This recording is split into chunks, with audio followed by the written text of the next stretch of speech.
Hi viewers, என்னோடய sister இல்லா வீட்டில் வந்துட்டு வீடை சுற்றி ஒரே புளி மரம் தான். இந்த புளி கீழே விழும்போது நாங்கள் பொறுக்கி வச்சுப்போம் எல்லாத்தையும்.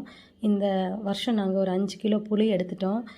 புளி எடுத்ததுக்கப்புறமா இதுக்குள்ளே இருக்கிற சீடை தனியாக எடுத்ததுக்கப்புறம் நல்லா காய வச்சிடணும். நாங்கள் அந்த மாதிரி ஒரு 5 கிலோவுக்கு பொறுக்கி இதோட சீடை எல்லாத்தையுமே தனியாக ஒதுக்கி வச்சுட்டோம். இந்த சீடை வறுத்து சாப்பிடுவாங்க. நாங்கள் ஸ்கூல் டைமெல்லாம் இருக்கும்போது இந்த சீடை வறுத்து ஸ்கூலுக்கு எடுத்துகிட்டு போயிட்டு எல்லோரும் சாப்பிடுவாங்க. 90 கிட்ஸோட ஸ்நாக்ஸே இது தான். நாங்கள் இப்போ புளியெல்லாம் அது உள்ளே இருக்கிற சீடெல்லாம் எடுத்துகிட்டு இந்த மாதிரி நல்லா காய வச்சுக்கணும். நல்லா காய வச்சா தான் அது ரொம்ப நாளுக்கு கெட்டு போகாமல் இருக்கும். அப்புறமா நல்லா காய வச்சாச்சு. இப்போ வந்துட்டு புளியை தனியாக இந்த மாதிரி பிச்சு எடுக்கணும். அதோட நார் இப்படி சைடில் இருக்கும் இல்லையா, அதை தனியாக்கிடணும். இந்த புளியை தனியாக பிச்சு வச்சிடணும். இந்த நாரோட வச்சுட்டோன்னா சீக்கிரமாக கெட்டு போயிடும். இது 5 கிலோ இருக்கிறதுனால ஒரு 2 நாளாக என்னோடய நாத்தனார் உட்காந்துட்டு எல்லாத்தையும் பிச்சு எடுத்தாங்க.